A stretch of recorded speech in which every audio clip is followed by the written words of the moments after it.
Čau visiem, ar jums atpakaļ ir podcasts Fotogrāfu sarunas, epizode numur 5, un šodien pie manis studijā ir iespējams Latvijas aktuālākais satura radītājs piedzīvojumu nišā, adventure meklētājs, agro rītu cilvēks, labs fotogrāfs, videogrāfs un vienkārši foršs cilvēks, Kristaps Putniņš. Vai, no, paldies, čau, tik daudz vārdu. Prieks tev redzēt. Prieks tev redzēt. Vispār ilgi nebijām redzējušies. Jā, nebija kāds laiks redzēt. Bija plānots kafiju tikties, bet toreiz mums uzmet. Es uzmetu? Kad? No cenas tīrelī toreiz. Bāc, jā, pareizi. Bija man tāda. Es neatceros īstenībā, kāpēc es uzmetu. Nu, tad neuzmet, to bija kaut kāds darbs agri no rīta, vai kas arī tas bija tos attaisnojums. Iespējams, jā. Nu, Klau, Kristap, pirms mēs sākam šo sarunu, moška tie, kas varbūt tās redz tev pirmo reizi, tu varētu ātri tādu mazo introduction par sevi izstāstīt tādu, nu, kas tu tāds esi? Es pat nezinu, kā man vienmēr šo pajautā citos podkastos arī, nu, ko es varu pateikt, jau pirmkārt tikko pateicu, bet man liekas, esmu parasts džeks, kas kaut ko vienkārši dara. Filmē, fočē, patīk pavadīt daudz laiku dabā, jo daba ir vienkārši amazing. Nu, tu jau to zini droši vien. Tā ir. Un, man patīk, man laikam kā pāris gadus atpakaļ sāku vienkārši, teiksim, iziet no savas komforta zonas, un līdz ar to man diezgan ļoti patīk arī tāda diskomforta meklēšana. Tāpēc arī es daru visas tās augstās peldes, un sportoju daudz, labi, īstenībā sportošana varbūt nav tas labākais diskomforts, tas ir drīzāk komforts ilgtermiņā, bet, jā, ko vēl? Bija kaut kāds notikums, kas pamudināja tevi sākt visu šo aktīvo tādu dzīvesveidu, agrā celšanās peldes, došanās rītīgos piedzīvojumos. Zini, vai tas kaut kā notika? Tā vienkārši notika? Man liekas, ka tas tā diezgan pakāpeniski notika, bet man jau sen galvā ir tāds, kā lai saka, ne motivators. Jo, man īsti nepatīk lietot vārdu motivācijas, vairāk lietoju vārdu disciplīna, jo motivācija nāk un iet, tā kā, nu, tā kā man bieži vien ir tā, ka man vakarā ir motivācija kaut ko darīt, tu domā, es rītā braukšu tur, piecelšos, bla, bla, bla. Tu piecelies no rīta tāds, es vispār neko negribu darīt. Jā. Un tāpēc tā kā man nepatīk lietot to vārdu motivācija, vairāk disciplīna, bet ne, man bērnībā bija tāda diezgan laba, nu, laba nē, bet smaga trauma galvai. Nu, es nokritu galvas bērnībā, un tad biju slimnīcā un tā tālāk. Un, respektīvi, gan arī nomiru. Un vienkārši kaut kā visu laiku ir palikusi galvā tā doma, ka, nu, ka tu bezmazliet nevari to savu otro iespēju iztērēt. Un tāpēc arī man tik ļoti laikam patīk nu, tos pašus piedzīvojumus meklēt un attīstīt sevi. Un tajā pašā laikā ar to visu saturu tā kā paņemt arī citus līdzi un iedvesmot arī citus. Un, jā. Wow, jā. Labs. Šitā es nebiju gaidījis no tevis. Tas pašā sākumā. Jā, šitā te. Nu, labi. Pajautājis. Vai ne? Ok, varbūt tās atgriežamies pie pirmsākumiem, izstāstīja, kā vispār tavā dzīvē ienāca fotografija, kā tu sāki filmēt, kas nāca pirmais, tas, nu, kāds tas stāsts tavējs, kāds tas backgrounds ir, kā tu esi ticis līdz tam, ko tu dari šobrīd? Man liekas, ka tāpat kā daudziem citiem, kur arī tagad droši vien filmē, nu, es arī sāku fotografēšanu, bet sākās jau, man liekas, nezinu, man bija kaut kādi 10 vai cik gadi. 10 līdz 12, jā, nu, tā kā pavisam no bērna kājas. Es atceros, māsai bija nopirkt tādu kameriņu maziņu, nu, tādu Sony, tipā, tās point and shoot, jā. Jā, ziepīts mazais. Jā, bet viņai bija tāds bišķīt masīvāks, un tad es atceros, Sensim izšķīkstēlē man arī nopērk, bet man viņš nopērk, nu, čist tādu ziepju trauciņu. Un es atceros, ka es viņu gandrīz necik neizlietoju, nelietoju, un jā, es viņu nelietoju, man likās, māsai foršāka kamera bez mazai, ko es tur tagad iešu tā mazo fočēt. Es arī atceros, sāku fočēt, un man tāds, tur nekā nav nesanāk, jo likās lielā kamera labāks bildes. Tā jau parasti ir, vai tad nav? Tas tā kā, kad tu bērns esi, tu jau nesaproti to, ka tev vienkārši jāpraktizē, un no tajā brīdī, ka tā mazā kameriņa, protams, ka tu neies tur nesredīs tur 100 bildes taisīt dienā. Bet jā, pēc tam es sāku kaut kā fotografēt ar telefonu, un jau tajā laikā man jautāja, ar kādu kameru tu fočē, bet man bija Samsung Galaxy S3, kas vispār nekāda labā kamera nebija. Kā nebija labi? Es atceros, man bija salīdzinot citiem. 2 laikam man bija ļoti ilga laika, un man likās, ka tā ir baigi labā kamera. Tur viņam bija, tā kā, skaidrs, ka... Man tas telefons kaut kur ir, es vēl varu pārbaudīt īstenībā. Skaidrs, kad salīdzinot ar mūsdienu kaut kādiem standartiem, tā kvalitāte droši vien ir briesmīgi, bet tajā laikā likās jo tajā laikā jau arī it kā bija tie paši iPhone kaut kādi 6 vai kas, un tad viņiem it kā, ja tu salīdzināji tajā brīdī ar to kameru, tad tev likās, ka viņi nekas tāds īpašs nav. Un ja tev pajautāja sevišķi tā kā ar kādu kameru tu fočē un tu pasaki, ka tu bildē ar telefonu, tad arī tas tā kā tāds diezgan liels kompliments. Un un tad man nopirka tētis man nopirka Sony Alpha 6000, kas ir tāda, mirrorless kameras arī atceros veiklā, toreiz viņi tā īsti negribēja, tas pārdevējs teica, ka viņa ir laba, bet es atceros, ka viņi negribēja, viņa arī tāda maza kamera, kaut tur kabatā. Jā. Un kad tu pēc savu pirmo... Tieši tā. Un tas jau tāpat kā klienti, citreiz es arī atceros to kameru, viņa aizēja, viņas fočēt, viņiem tāds, tu fočē ar to, tāds, kaut ko sagaidīja, kaut ko lielu. Bet, un pēc tam es upgradeoju uz Sony Alpha 7, 3 marku, ko es arī tagad jau, man liekas, 4. vai 5. gadu bildēju un filmēju. Un, īstenībā, tā kā jau no pirmsākumiem man jāsaka paldies maniem vecākiem, ka viņi man pirmkārt tos, telefons bija telefons, to es pats sāku fotografēt, bet, ka nopirku to pirmo kameru, un tagad arī otro palīdzēju, un es tā kā vienkārši, varu teikt, tētis nopirku, un es viņam atdodu to naudu, un tā viņš man ir nenormāli palīdzējis, jo es, godīgi sakot, nezinu, kā man vecāki atļauj visu to radošo darīt, jo, man liekas, viņi jau nezina, kādas ir tās iespējas tajā, jo viņi uzaug citos laikos, un viņi nezina, ka tas, kāds biznes tev var sanākt no tā visa. Un tas, ka viņi, teiksim, neuzspēda tur iet kaut kādām augstskolām, baigi kaut ko citu mācīt, es nezinu, kā kaut kādu biznesu vai ko. Un, īstumā, tas viss, laikam, tiešām, kāpēc šeit esmu, kāpēc es to daru, jāsaka paldies ar vecākiem, ka viņi man to var teikt atļauj darīt. Paldies mammai un tētim par atbalstu. Paldies. Pēdējos 4 gadus, laikam, tā aktīvāk esmu sācis filmēt. Okay, un kā tas ienāca tavā tajā ikdienā? Man liekas, organiski? Pa bišķim, jo es pat neatceros īstenībā. Droši vien iedvesmojos arī no kaut kādiem Pēteriem Makinoniem un no visiem tiem lielajiem filmētājiem, bet Interesanti, kad... Man bija vienkārši sajūta, ka, man liekas, man tā fotografija bišķīt palika pamaz, bet ne tādā ziņā, ka es it kā būtu visu apgūs inovācijas, jo vienmēr jau ir ko mācīties gan video, gan fotografijā. Bet man bija tāda sajūta, ka vienkārši gribās kaut ko vairāk kā tikai fotografiju. Un plus arī, šitie visi sociātīkli attīstījās arī uz to, ka tagad ir gan TikTokā, gan Rīlos, Instagramā Rīli, kur tu tos īsformātu video arī taisi.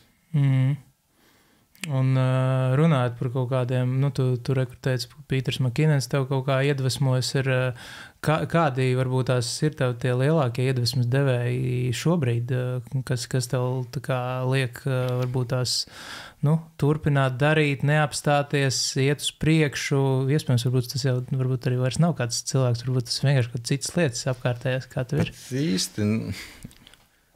Cilvēki īstenībā, tie laikam nav, jo es tagad, ko esmu sācis praktizēt, ko es sapratu, man kā radošajam, es pārāk daudz laika pavadīju sežot telefonā, vienkārši scrollojot un skatoties, uzturot citu saturu.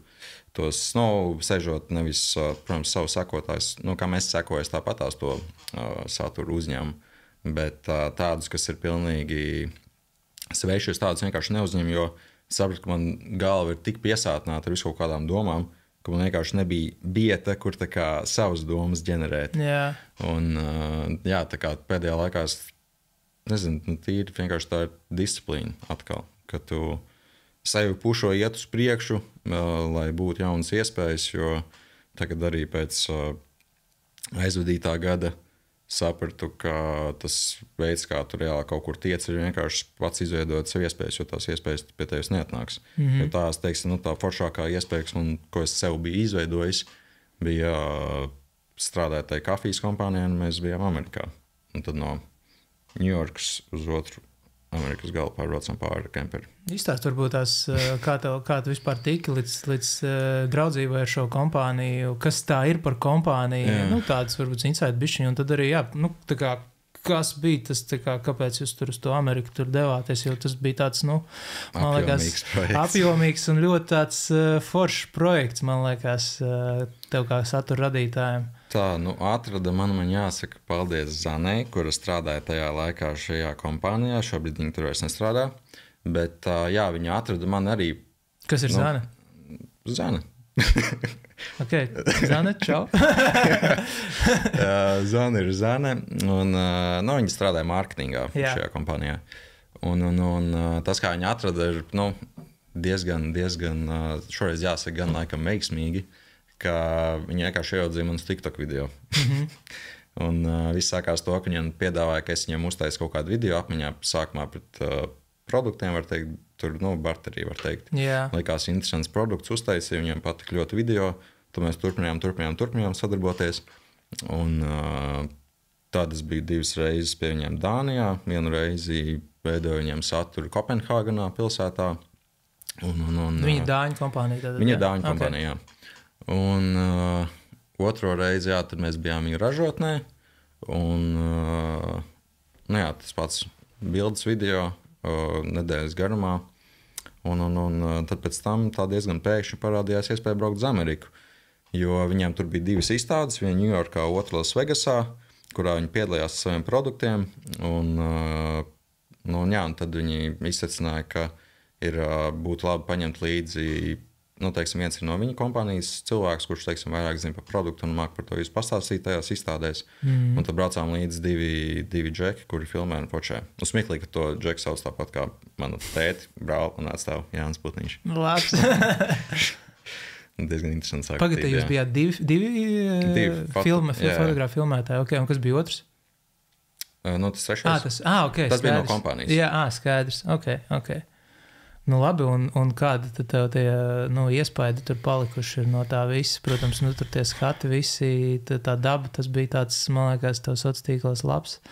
Tāds, es pat nezinu, kā to aprakst, jo, piemēram, arī tu, tādu sapni izdevās piedzīvot, ka tu pie tā Grand Canyon pakava tiku pasēdēt. Ceņš to nav redzējuši, bet tā uzsvečēja kadri, kur tu sēdi. Un, dīvainākais bija par to vietu tas, ka tu piebrauc pie tās vietas, un tur izstāst, ka tur vienkārši, tā kā tajā smilšu krāsā, oranžīgajā, tur ir tāds, bezmazliet ne tūkstnesis, bet, kaņona tāda pļava bezmazliet. Un tad tu ej klāt, un tu ieraugi tā kā to otru pusi tam kaņonam, un tu reāli, tev ir tāda tripī sajūta, jo tu nesaproti mērogus, tu skaties, un tu izstāst, ka tu esi pie kaut kādas zvārtas ieža, bet tad saproti, ka tas viss ir 100 reizes lielāks. Tas reāli tā arī ir.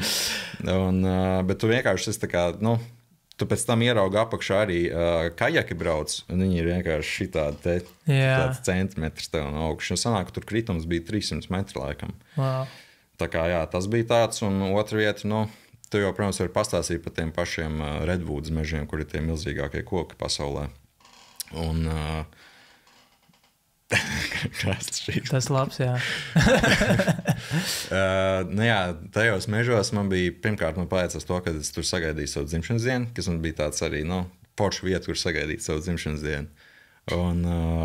Un tur ir vienkārši tā, tu iet tajā mežā, un tu nevari aprakstīt to sajūtu, tur vienkārši tā kā tāda enerģija pilnīgi tev uzņem. Tā kā Latvijā tu ieej mežos, un tu arī, tu jūties atslābis, jūties brīvāks, ja tu tur ilgāk laika tā mežā pavadi. Ceļš pēc tam, jo tu visu laiku esi pilsētā bijis. Bet tu iej tajos mežos, un tu vienkārši tāds, tu nesaproti, kas notiek. Un tu skaties uz kokiem, un tu neredzi viņiem galotnes. Jo viņiem tas vainags aizsedz visu, un tas bija tiešām nereāli. Man liekas krūti, ka tu tā kā droši vien, kad iepriekš tās vietas, kuras tu esi skaties Instagramā, nezinu, ka video kaut kādās redzēs, un tad būt tur pašam. Tas nereāls emocijas, neaizmirstams. Sākumā es braucu uz turieni ar pilnīgi bez nekādiem expectations. Nebūtu tā, ka es aizbraucu, jo, kas īstenībā arī bija savā ziņā, ko es arī piedzīvoju, ka tu filmās visās, es redzēju visas tās smukās Ņujorkas ielas un tā tālāk. Un tu aizbrauc realitātē un tāds, jā, ķip smuki, augstas mājiņas, bet, nu, tā kā, ka tas nav nekas tāds wow, jo filmās jau tas tiek parādīts tāds riktīgi wow. Un, nu, jā, un tad beigās tā arī izbraucu caur tā Amerikai, un bija pāris tādi momenti wow, bet tas nebija, teiksim, tas pats, kad tu skaties tās filmas. Jo tu gribot, negribot, tev ir tas expectation pēc filmām. Un, nu, jā. Un, ka jūs tur tajā, tad jums bija tās divas izstādes, un pa ceļam, teiksim, jūs tur arī kaut kādu tur, nu, saturu filmējāt. Jā, nu, respektīvi, visu laiku. Jums tas bija tas uzstādījums, ja, ka jūs visu laiku arī... Jā, katru dienu mēs filmējām un fotografējām, un, nu, citreiz sanāca vienkārši pusdienu, vienkārši vai, nu, visu dienu braukt. Vispār tik dīvaini vadīt, cik 8-tonīgu vai 6-tonīgu traileru. Ar kemperi braucāt, jā, labs. Tas bija nenormāli dīvaini. Bija interesanti atgadījumi arī, kad mums bija mīnus 20 grādi ārā, un tad mums tur gāza, tā kā tās sildīšanas nevarēja uzpildīt, un tad mēs paveicās, ko varēja nopirkt šitos te parastos sildītājus, ko tu iesprod rozetē, jo, nu jā, ārā bija mīnus 20 grādi, mums vienkārši nebija gāzes sildīšanai. Tas bija tāds interesants. Un tad vēl bija labs Amerikā. Jā, Amerikā. Tā kā mēs bijām Ņujorkā, tad ārā bija milzīgs vējš, mīnus 10 grādi. Mums nākamajā dienā ir izstāde un kemperim durvis bezmazliet saplīs.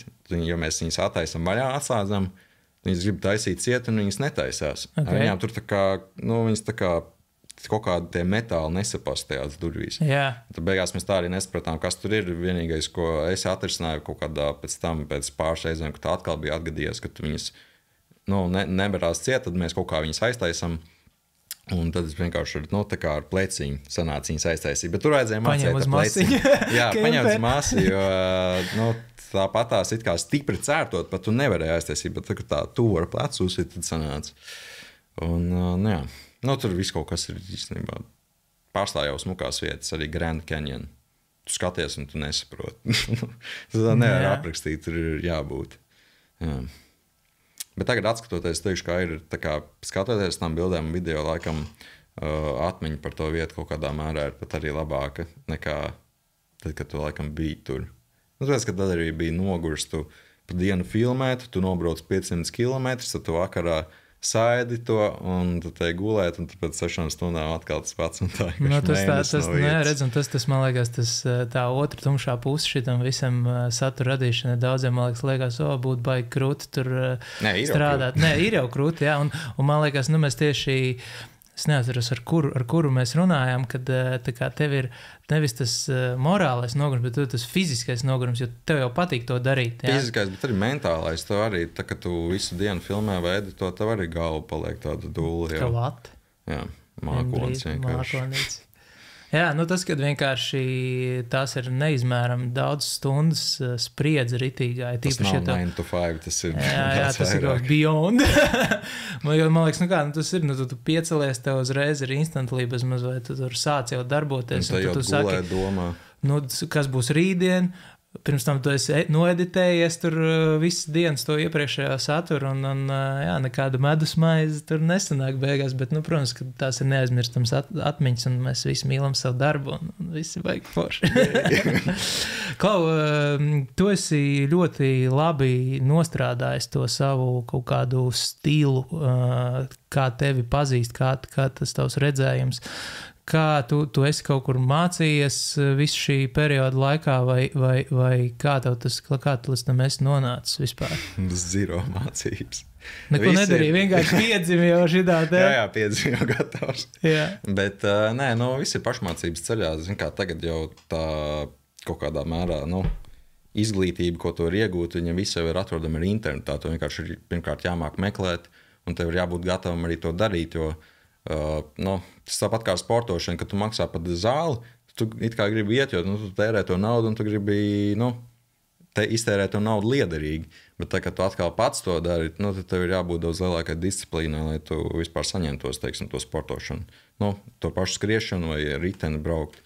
Un jā, tas pats arī uz radošo. Ja tu neej augstskolā un tu nemaksā to naudu, tad nu, man liekas, ka ir grūtāk saņemties. Nu, ja tu tev sākumā pašā ir sevišķi. Nu, tā kā tev nav nekāda tur simtiem bezmazliet komentāru, tu tik forši, un tā kā tas atbalsts no citiem, ka tu esi tikai viens. Tad, man liekas, tas ir diezgan grūti, jā. Bet, jā, kaut kādos kursos neesmu gājis, sāku iet augstskolā, Rīsebā, bet... Ar fotonovirzienu kaut kādu? Šitais, tas bija... Komunikācijas kaut kā? Digital media, nē. Kaut kāds radošais jau aizmirst. Tik ilgi neesmu kas aizmirst. Bet jā, es nogāju 3 vai 4 mēnešus un sapratu, ka nebūs, jo vienkārši neapmierināja tas, ko tur bezmazliet mācījos. Arī neko par tiem mēnešiem neiemācījos. Jā, un 1 vai 2 lietas, un tas nebija nekas tāds, ko es tur savu pieredzi nebūtu iemācījies. Un, jā, un plus tas, man liekas, gāja vairāk arī uz tādu kā kino, vairāk tādu tipa. Satura veidošanu, bet man ir tieši tas vairāk tādi reklāmas un kaut kas tāds, tas ko es gribu praktizēt. Respektīvi nesajūt to connection starp to visu, starp tavu redzējumu un to, ko tev iedeva, jā, tas... Jā, jo tas arī, augstskolā tu jau vari iet un, teiksim, ja tev nav nekādas iepriekšējās zināšanas, tas ir ļoti labi iziet to pašu, to bakalauru dabūt. Bet man par cik man jau bija iepriekšējā pieredze, tad varēja vienkārši turpināt pa tiem 4 gadiem būvēt to, ko es jau esmu iesācis būvēt, un tāpēc arī es tā esmu, tāpēc arī es biju Amerikā. Ja tajā brīdī es būtu sēdējis augstskolās, nekur nebūtu ticis. Tā kā, katram savs ceļš, bet jā, es kaut kā laikam vienkārši izolēsiet mēģināt viens pats visu uzbūvēt. Vēl jau, protams, tikai esmu sācis. Jā, tas jau... bet diezgan veiksmīgi iesācis. Laikam, jā. Klau, tu esi tāds rītīgi aktīvs sociālos tīklos.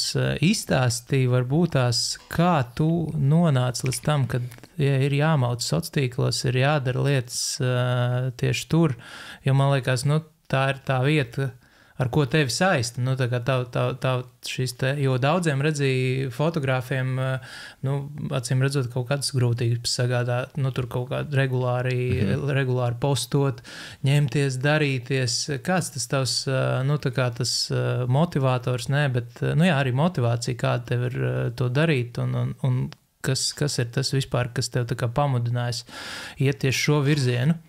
Es pat nezinu, sākumā laikam jau bija tas, ka vienkārši tu kaut kādu atbalstu sajūti arī no tiem citiem, kas tā kā uztvēr to saturu, jā. Un tagad, es nezinu, es to esmu iesācis, un man liekas, ka beigt citu ceļu nemaz nav. Tā kā, es arī gribu turpināt, es jau gribu tikai augt un uzlabot visu to, ko es to pašu filmēšanu daru, jo man jau tāda sajūta, ka esmu tikai tikko sācis. Tu paskaties, tev jau arī droši vien tā ir, tu paskaties uz darbiem, ko tu taisīji pirms gada, un tev ir tāds, kāpēc es to vispār publicēju.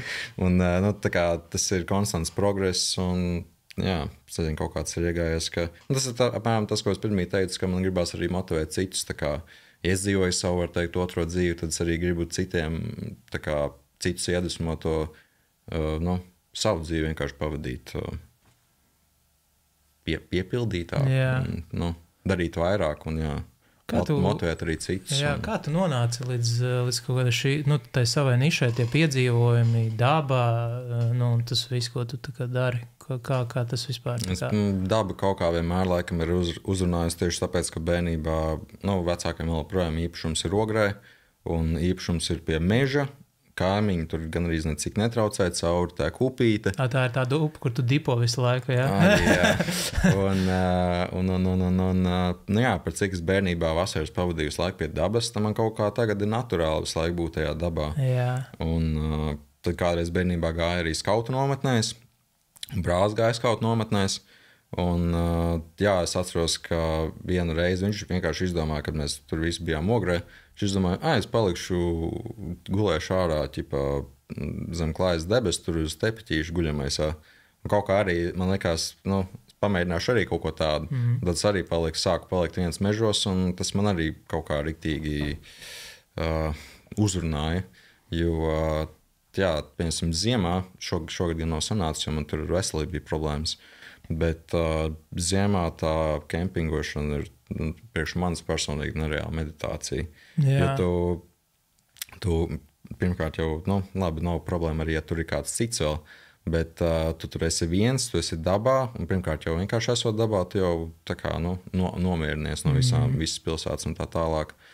Un, jā, tajā brīdī, kad ārā ir augsts, -10 grādi, viss, ko tu domā, ir tev jāiekurina ugunskurs, man jāuztais telts, kurus gulēšu, un jāpagatavo ēdiens un te gulēt. Un tā kā tajā brīdī tu nedomā par nekādām citām problēmām, un tāpēc arī, laikam, ne tikai tā kempingošana patīk, bet vispār patīk pavadīt laiku dabā. Tu tā kā atslēdzies no visa. Jā. Un kā ar to kafiju ir? Kā tā mīlestība radusies?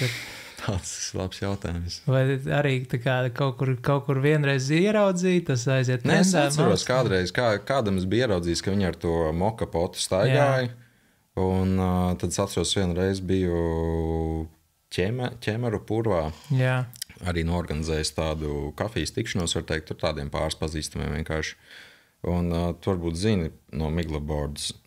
Jā, zinu, jā. Un viņam toreiz bija līdzdzirna, viņas es vienmēr tajā čaiņikā lika jau samalta rimī kafiju. Okay. Un viņa jau nav, protams, tas pats, kas samalta. Jā, tad viņš man pateica toreiz, ka to fun fact, ka kafija samalta pēc 12 minūtēm, protams, viņa atstāja tā kā izgarot, viņai garša pazūd, nevis garša, bet aromāts pazūd 65 kaut kādu procentu 10 līdz 15 minūtēs.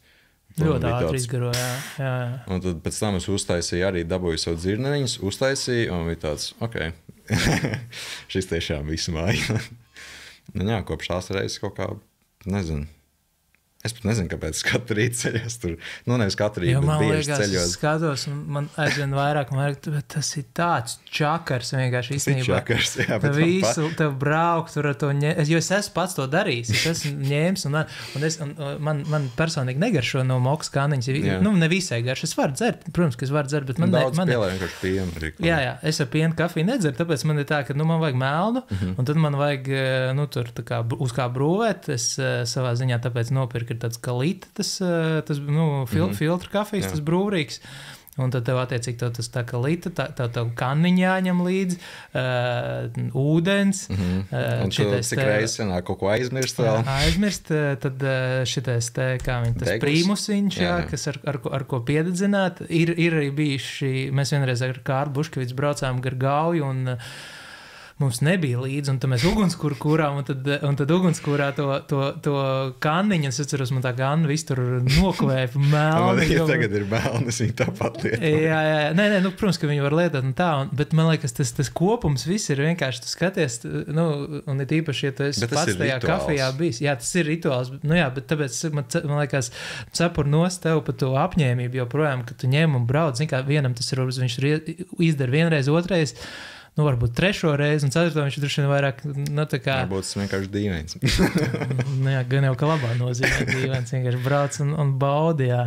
Jā, tas ir tāds rituāls, nezinu, kaut kā iesāk un tā arī turpina, kafija jau garšo svaigā gaisā vislabāk no rīta. Tieši tā. Es atceros, viena no labākajām kafijām laikam ir tā, kad dzēr viņi pie tā Grand Canyon sēžot. Labs. To skaties uz leju.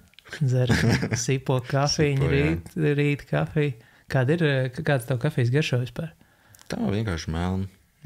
Tu baigi nešķirot. Tur tāds orģins šitāds, tur tāda valsts šitāda. Zini, kā es gribētu būt, bet es to garšu tāpat nemāku tā kā tik ļoti atšķirt, lai man tas tik ļoti kaut ko mainītu. Protams, tā kā atšķirības starp samaltu veiklā un to, ka tu pats samaltu, to es varu pateikt. Bet tā, lai es tur tagad baigi specifiski izvērtētu, kuru es toču gribu, tā īsti arī nav. Bet starp citām brew company kafijām viņas bija tādas citādākas, bet man tiešām garšoja. Vienīgais, kad mēs bijām filmēt Dānijā, viņu ražotnē, tad es tur biju šī atzēros, ka tur 4-5 melnas kafijas dienā dzēru. Sākot rokas drebēt kādā brīdī, tas stress, sirds klapē. Pagad, tev tagad tā sadarbība vairs nav, kāda kafija tagad tu dzer? Tāks lētākā rīpškā. Ok. Nē. Es nezinu, man garšo tas pats Rocket Bean. Jā. Tur es vispār arī biju jau pirms taisītajos mežos kafijas, tur ļoti bieži staigāju. Un tad vai tur, ja gribās kaut ko tādu, īpatnējāku, var teikt. Bet... Jā, tas pats Rocket Beans. Es tos nosaukums tāpat nezināšu pateikt, vai tās garšas vai kas viņiem tur ir. Megais eksperts neko nesaka. Ritīgs kafijas dzērās, bet, ir kā ir. Nē, es saku, man vairāk tas process. Es gribētu, īstenībā, ar laiku jau es gribētu iemācīties visas tās garšas, bet arī jautājums ir, vai es viņus par mācētu atpazīt. Tur jau ir jābūt tādam, kas tie kafijas eksperti, viņi jau tur toču nezinu, ko dara. Jā. Klau, tu seko vispār tam, kas notiek Latvijas fotoindustrijā scēnā? Kā tev vispār šķiet fotoindustrija šobrīd Latvijā? Daudz nesakoju plēnu tiem, kam es sakoju Instagramā, tiem zināmajiem sakotājiem, fotogrāfiem, tos arī zinu, bet, ko es varu pateikt, ka vispār Latvijā ir diezgan piesātināti fotogrāfiem, videogrāfiem, jo, jā, to, cik es jau pazīstu, man liekas, ka ir jau daudz, un tad tu zini, ka ir vēl kaut kādi 1000 tādi paši gandrīz. Labi, ne tik labi, bet... bet ir. Bet ir. Un, jā, tirgus ir diezgan piesātināts, un, it kā jūs arī dzirdat apkārt, ka daudz meklē tos filmētājus vai fočētājus, bet tāpat laikā, man it kā, tu saki, it kā es labi fotografēju un filmēju, bet tāpat laikā diezgan grūti klientus dabūt tagad. Ir periodi, kad ir labi un ir kad slikti. Redz, man liekas, tu esi tāds viens no aktīvākajiem, vismaz noteikti, teiksim, fotogrāfiem, videogrāfiem, kas darbojās, sociālos tīklos un tā kā salīdzinoši. Tu visu laiku mīnsā ar to. Bet man to patīk darīt, un tāpēc ir mīnsā. Bet es arī gribu, tas, ko es gribu iziet, laikam ir tas, ka man daudz nevajag. Man pietiktu to, ka man būtu pāris sadarbības mēnesī, un es ar to arī vienkārši gribētu turpināt radīt to, ko es daru. Turpināt radīt un darīt to, ko es daru, jo, es nezinu, protams, pēc tam, pēc kāda laika tu jau attīstītos līdz līmenim, ka tev tur kaut kādi 100,000 sekotāji vai vairāk. Tajā brīdī jau tu, protams, apsvērt domu vēl kaut ko, kaut kādu biznesu bezmazliet veidot no tā visa. Bet šobrīd, jā, laikam vairāk gribās tā kā radīt saturu sev un reklamēt tādus produktus, ko es pats labprāt lietoju, nekā, skraidīt, teiksim, tur kaut kādus, nezinu, es pat nezinu, vienkārši kaut ko citu darīt. Kā tev ir tā galvenā motivācija darboties tur, tā kā tās sadarbības? Savā vai? Vispār, jā, tā kā es domāju, sociālos tīklos tik aktīvam būt, jā, gan jau kaut kāda... Saku, nezinu, man vienkārši patīk, jā. Patīk, un saku vienkārši kaut kāds iekšējais deglis, kurš vienkārši nav vēl beidzies. Un cerams arī nebeigsies drīzumā. Jo, jā, es saku, man ir daudz jautājuši, kāpēc tik daudz, un, kā es neapstājos, jo nav jau arī tā, ka man baigā nauda nāk no tā, ka man tur viena sadarbība mēnesī ir. Bet es nezinu, es vienkārši to sāku darīt, man to patīk darīt, un es to turpinu darīt. Un vienkārši tev visu laiku ir jāeksperimentē, lai tu tiktu kaut kādā nākamajā līmenī. Jā, redz, man liekas, ka tas ir viena tāda no ļoti svarīgām lietām, kad tev ir pilnīgi cita motivācija. Tu tā kā nedomā par tur kaut kādu baigo slavu un baigajām naudām. Nē, gan jau, kad kaut kādā brīdī tev atnāk tās domas, bet pamatā tev ir pilnīgi cita motivācija. Tev patīk to darīt. Jā, tu iesi, tu celsies.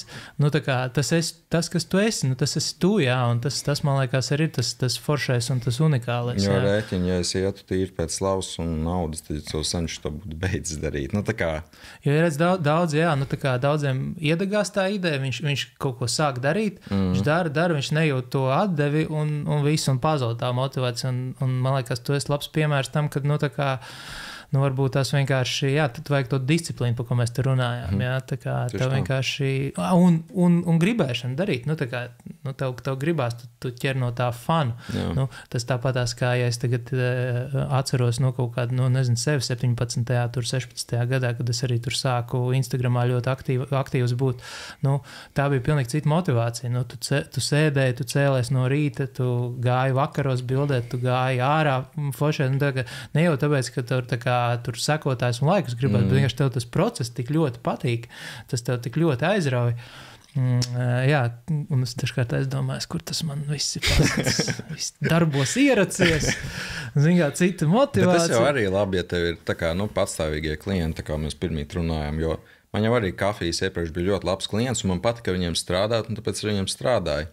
Bet, pajuka visu, un tagad diezgan grūti ir atrast tādus nākamos ilgtermiņa klientus. Jo tā, kuram katram sakas arī negribētu tur iet, nezinu, kaut kādas ziepes fotografēt. Man tas vispār neuzrunāt, vai kaut kādas random. Jā, laba nauda.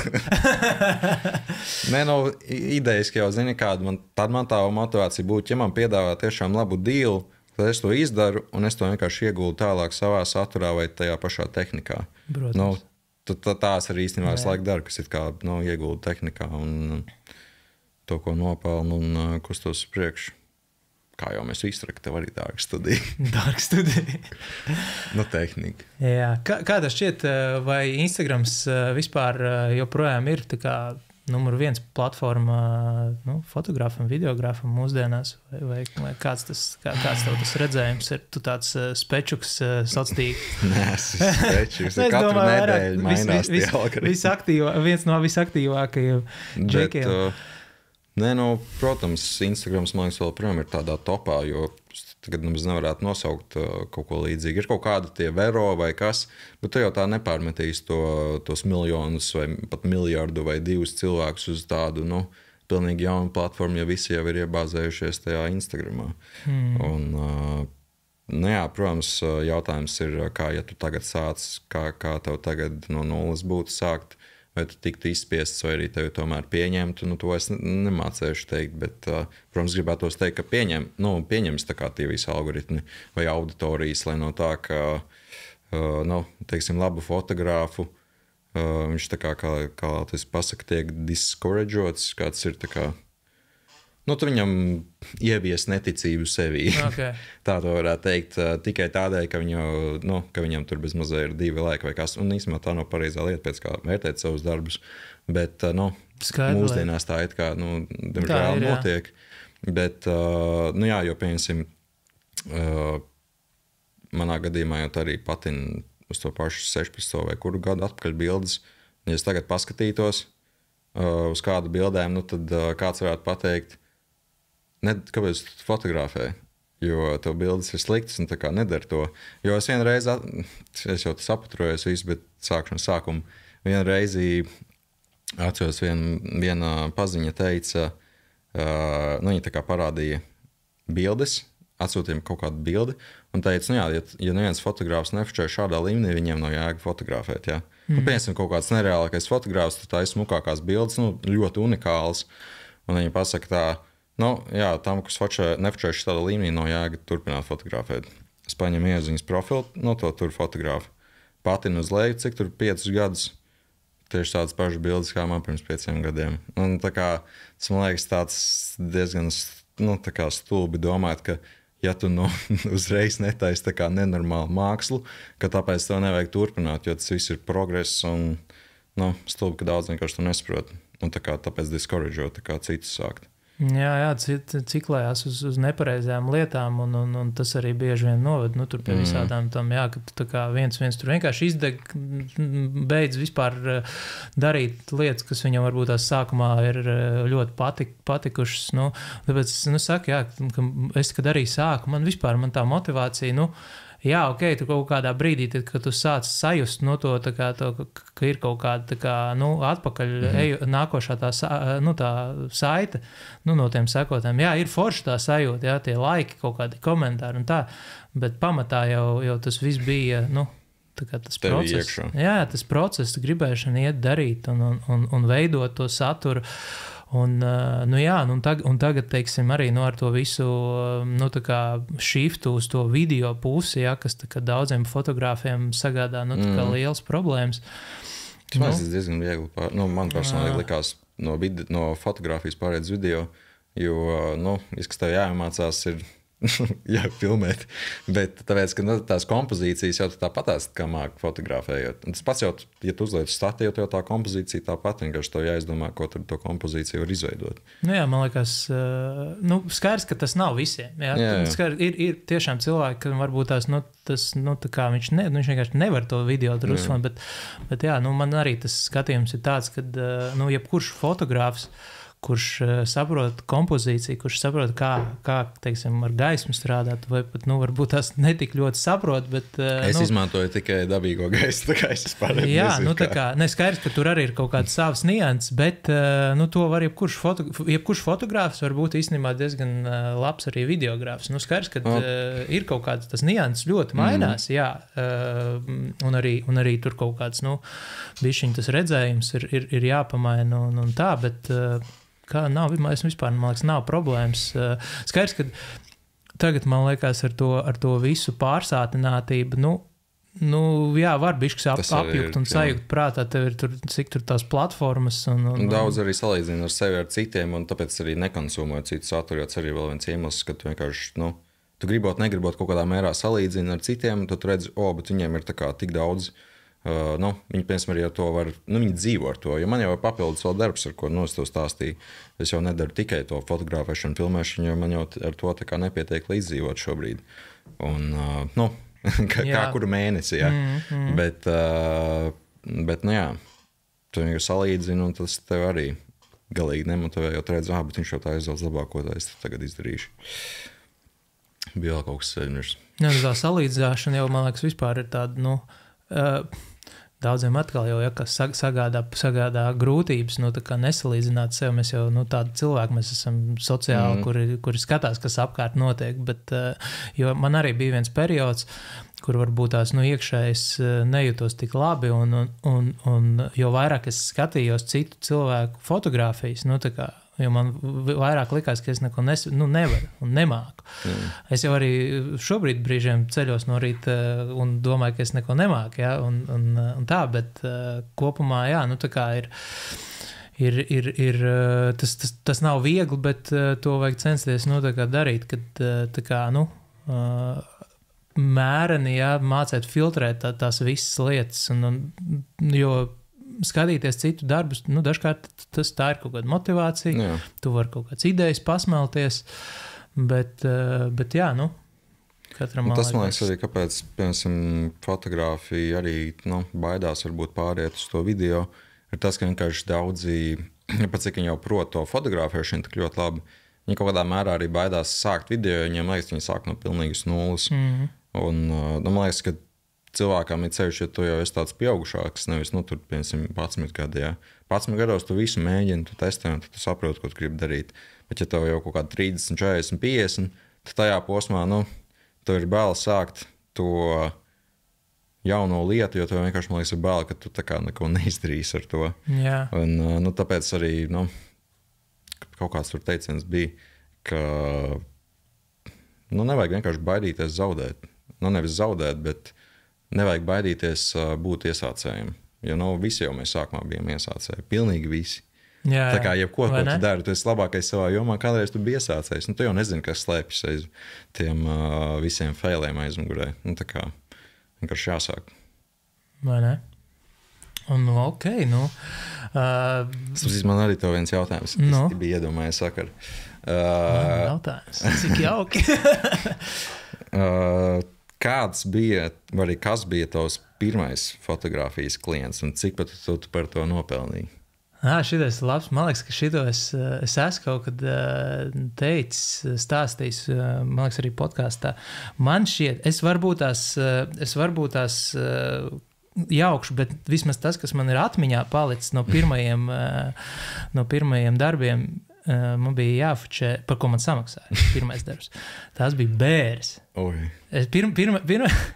Pirmais mans darbs, par ko man samaksāja, bija bēres. Manas mammas draudzenē. Un es atceros, es biju salīdzinoši nesen nopircis kameru, un viņi tur, tā kā mamma tur saka, ka, rekur, man tur draudzenē, tur bērs, tur, ko es neatceros, ko tur, nav svarīgi, ja, tur, ko tur glabāja, bet, respektīvi, viņi saka, rekur, man dēlam kameru, viņš tur uztaisīs un tā, un, jā, tad es safčēju, es ceros, man samaksāja 15 latus kaut kādas, tajā laikā vēl bija lati, un jā, tas tāds, es neatceros detaļas, tāpēc man nav daudz ko tur pastāstīt, bet es atceros to faktu, ka tās bija bērs, un tas ir tik. Tas ir interesants, es nezināju, kā bērs fotografē. Es arī nezināju. Tās, man liekas, bija pirmās un arī, es ceru, pēdējās bērs, kuras es biju nobildējis. Bet, jā, es nekad nebiju redzējis pats, bet es neesmu daudz bērēs bijis. Un vēlāk jau, kā, man tie pirmie gadi bija par un ap skrituļslidošanu ekstrēmu un skateparkiem un visu to padarīšanu. Tad man liekas, un es tajā laikā vēl strādāju taktikā, kas ir skrituļslidu veikals. Un man šķiet, ka viņi man vienā brīdī sāk arī maksāt par to fočēšanu, filmēšanu. Jā, jo es vienā brīdī arī sāku filmēt. Jo tie, kas nezina, tad ekstrēmiem sporta veidiem, tā foto un video, tas ir viens no veidiem, tāds visspilgtākais veids, kā viņi cilvēki atrāda to sevi. Un tad attiecīgi, jā, tas arī bija tas, ko es visu laiku darīju. No rīta līdz vakaram skateparki, video skatījos kā ko, un tad, jā, tad jau kaut kā, tur upgrade kameru, kur var sākt filmēt, un tad arī sāku filmēt. Tagad kāpēc kameras foršas? Un bija viens periods, kad es tikai, man liekas, filmēju. Bija tā, jā, ka tur mēnesī, kad 8 edits varēja taisīt džekiem un baigais hype, viesurs dators vispār nevilk. Tur samontē video, visu dienu montē, visu nakti renderējās. No rīta pamosties vēl nav norenderējies. Es nezinu, un bija tāda deksme. Un tā gribējās darīt, jā, interesants tās atmiņas pa tiem pirmsākumiem, man liekas, forši. Jā, redzi, man jau arī, es jau nebija tā, ka vienkārši randomāk tur, nezinu, tēts, mamma iedeva kaut ziepīt. Es nopirku kameru speciāli, lai varētu bildēt savus draugus uz skrituļslidām. Tas bija tāds ļoti apzinīgs pirkums, un tas vienkārši izauga par to, ko es daru tagad, kaut kā laikam ejot. Un es vispār nebiju, man nebija kaut kāda doma, kad es būšu fotogrāfs. Man patika darīt, es kaut kādā mērā visu laiku esmu bijis saistīts ar kaut kādām vizuālām lietām, es vizuālās mākslas skolās gājis. Man vienmēr paticis skricelēt burtnīcās, tas bija tas kaut kāds tur zīmēšana, glaznošana, kaut ko es laikais darījis. Jā, bija periods, kur man dzīvē ienāca dators, un tad tas viss tika pamests uz kaut kur nebūtībā, bet jā, tas ir atgriezies un kaut kā tā, tas ir turpinās joprojām, kur mēs rakstam tagad podcastu. Tas jau ir aizgājis vēl tālāk. Kaut kā tā. Atgriežamies pie tevis, runājot par sadarbībām. Tev ir visāds viņas bijušas. Varbūt tev ir kaut kāds tāds sapņu sadarbības partners, kolaps, kur tu gribētu sadarboties kaut kad nākotnē. Noteikti, ka kaut ko esi domājis. Kuram tev būtu tādu, kaut kādu foršu projektu vai ilgtermiņa sadarbību ar kādu izveidot? Tas noteikti būtu kaut kāds outdoors, kaut kādi veikali, kuri, teiksim, es nezinu, piemēram, protams, tāds dream bucket list lieta var teikt būt, kā jau visiem tur tādas super augsts uzkāpt Everestā, pieņemsim, jā. Gribētu uzkāpt Everestā? Es gribētu, protams, jā. Bet tur vajag pīzi. Moks karniņu uzstiem. Tur jau skābeklis nav, tur neteikt. Bet varētu kaut ko izdomāt, gan jau. Gan jau, ka var kaut ko izdomāt. Bet, jā, teiksim, es nezinu, kaut kādu tādu, kas, teiksim, palīdzētu man realizēt kaut kādas tādas dzīves bucket list lietas, kas, teiksim, nodrošina visu to ceļošanu un aprīkojumu, jo tas aprīkojums taču nenormāli maksā, lai tu tur tiktu, un cik tas process ilgi aizņem, kaut mēnesi vai pat vairāk, lai tu vispār uzkāptu ar visu to aklimatizāciju vai kā, to lietu. Jā, neesmu pētījis, nezinu. Jā, bet tas ir ļoti ilgs process, vairākas nedēļas. Nav tas vieglākais. Jā, un kaut kādus tādus, kas palīdzēja kaut ko tādu īstenot, protams, arī ar tādām lielajām kompānijām, kas, teiksim, palīdzētu tehniku, tā kā iegūt kaut ko labāku, vai arī tos pašus, es pat nezinu, vai es gribētu review taisīt, bet kaut kā interpretēt tajā savā saturā arī, tādas jaunas kaut kādas tehnoloģijas, tā kā tie paši FPV droni, kaut ko tādu. Un, jā. Mašīnas gribētu. Toyota šito Land Cruiser vai kā viņas tur sauc. Jaunais diezgan smogs, man patīk antaini. Jaunais Land Cruiser labs, jā. Jā. Ja kaut ko tādu, tas arī būtu tīri. Tā vai nišai tieši ja man patīk outdoors un tagad tā pa mežiņiem braukāt, tas man liekas būtu vispār izcili. Nu kā? Tas varbūt kaut kāda podziņa no tās mašīnas. Kā tur tas iespējas ir viena e-pasta attālumā?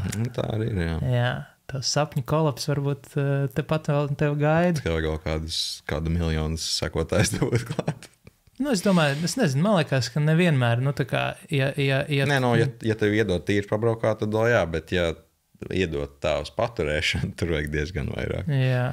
Nu jā, tagad, es domāju, sadarbības jau, es domāju, var arī dabūt ar netik daudz sekotājiem, ja tu tā kā spēj, radīt ļoti kvalitatīvu, to materiālu, kāpēc nē, jā, ja tev tur ilgtermiņā reklamēt varbūt tās, tad gan tev tos sekotājs tur vajag, bet tā jau, tie cipari, jā, tā dzīšanās pēc tiem cipariem. Tie ir tikai cipari, jā.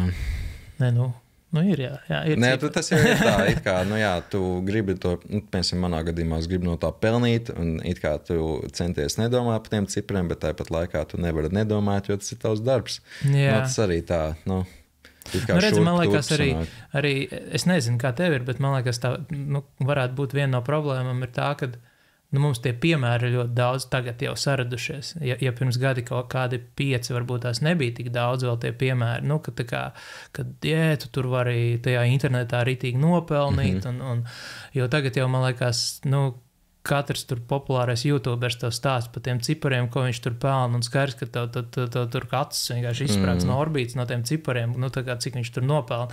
Un tu tā paskaties, un nezinu, tur tev jau nav arī jābūt tur 100,000 tur sekotāji, ir džeki, kas tur ar, nezinu, 80,000 sekotāji. Tas tāpat ir daudz. Gadā nopelna 200,000. Tā kā, jā. Nē, tā ir tā ikdienas aktivitāte, un tu spēj uzturēt to satura daudzumu un noturēt arī to auditoriju, teiksim, ieinteresētu, jā. Tas būtu tāds īstenībā, man arī tāds endgoals, arī gribētu ilgu formātu video, kas ir YouTube garos video taisīt, jo tie, man patīk visi īsie video, bet tie garie, viņi kaut kādu tā kā to lielāku piepildījumu iedod, es nezinu, kā lai to izskaidro, jo, tu tā kā vairāk ekspreso sevi tajā garajā video. Kā tev vispār ir? Tu tā kā vairāk sevi pozicionē kā fotogrāfu vai kā videogrāfu? Tagad jau esi tāds ļoti daudzpusīgs čals. Tagad jau laikam vairāk uz video, man liekas, jo, tagad tāda sezona ārā, ka nav ko fočēt. Jā. Jo, dubļi pa lielam, bet vienkārši esmu creative person, Es nezinu, es nekad sev nesauku tā baigi par fotogrāfu, un es zinu, ka tur ir 100 miljoniem cilvēku, kas labāk fočē pa mani. Un, jā, tu arī labi fočē. Jā, tu arī labi fočē. Mēs visi esam labi fotografi, un videogrāfi arī varbūt tās labi. Ok, labi. Māksim tālāk ar klausītājs jautājumiem. Paldies visiem tiem, kas ir iesūtījuši savus jautājumus. Ir diezgan daudz, kas ir forši.